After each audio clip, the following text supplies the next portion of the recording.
नमस्कार दोस्तों। लगातार 2-3 दिनों तक बिन मौसम बारिश होने के कारण अररिया के जोकीहाट प्रखंड के किसान कॉलेज के आसपास छोटे कारोबारियों का जीवन काफ़ी अस्त व्यस्त हो चुका है। लोगों में डर का माहौल बन चुका है और लोग काफ़ी अपने कारोबार से परेशान हो चुके हैं,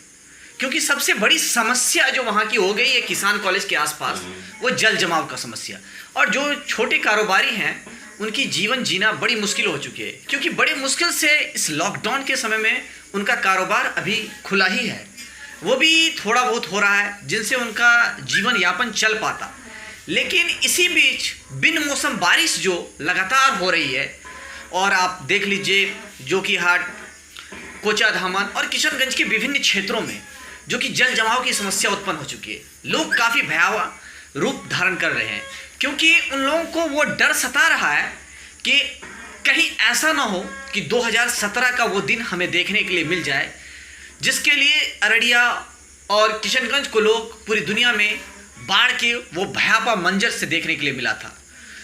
जो रोड का रोड और चलते हुए लोग बह गए थे। कहीं ऐसा ना हो जाए, लोग काफ़ी इनसे परेशान हो चुके हैं, क्योंकि बिन मौसम जो बारिश यहाँ दस्तक दे चुकी है, इनसे लोगों का जीवन पे काफ़ी प्रभाव पड़ा है। आप लोग जानते ही हैं कि कोरोना का प्रभाव तो काफ़ी अधिक पड़ा है, लेकिन उससे भी बड़ा प्रभाव यहाँ के किसानों पे पड़ रहा है। जो बिन मौसम बारिश होने के कारण किसानों की स्थिति काफ़ी दयनीय हो चुकी है। आप किसी भी रोड के साइड में चले जाइएगा तो आपको मक्का ही मक्का नजर आएगा। किसान उस मक्के को बार बार खिराते हैं और भिंगाते हैं, जैसे लग रहा है कि वो भिंगाने के लिए ही खिरा रहे हैं, और उनको वो मूल्य भी नहीं मिल रहा है जिनके लिए उनको ज़रूरी था। एक तो लॉकडाउन से परेशान, और बिन मौसम बारिश के कारण जो पूरी परेशानी हो चुकी है, ये हम बता नहीं सकते हैं आपको। ये खुद आप भी जान सकते हैं कि सीमांचल का वो हिस्सा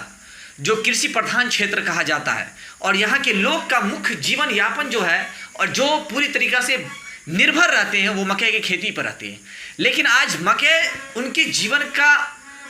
मूल हिस्सा नहीं बनकर जैसे लग रहा है कि वो मक्के का खेती करके बहुत बड़ा गुनाह कर चुके हैं,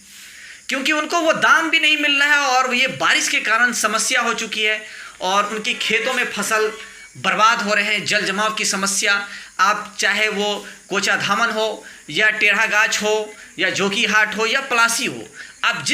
उस एरिया की जिस भी क्षेत्र में आप जाइएगा, क्योंकि वो नदी वाला एरिया हो, और जहाँ तक नज़र आएगा आपको वहाँ पानी ही पानी नज़र आ रहा है। इनसे किसानों की स्थिति काफ़ी दयनीय हो चुकी है। सरकार को इस संज्ञान लेनी चाहिए कि इस छोटे कारोबारी और किसानों के लिए यहाँ पे कुछ पैकेज दिया जाए और उनकी जीवन को खुशहाल बनाने का कोशिश किया जाए, क्योंकि चुनाव भी काफ़ी नज़दीक है, लेकिन किसानों के बारे में अब तक कोई जनप्रतिनिधि या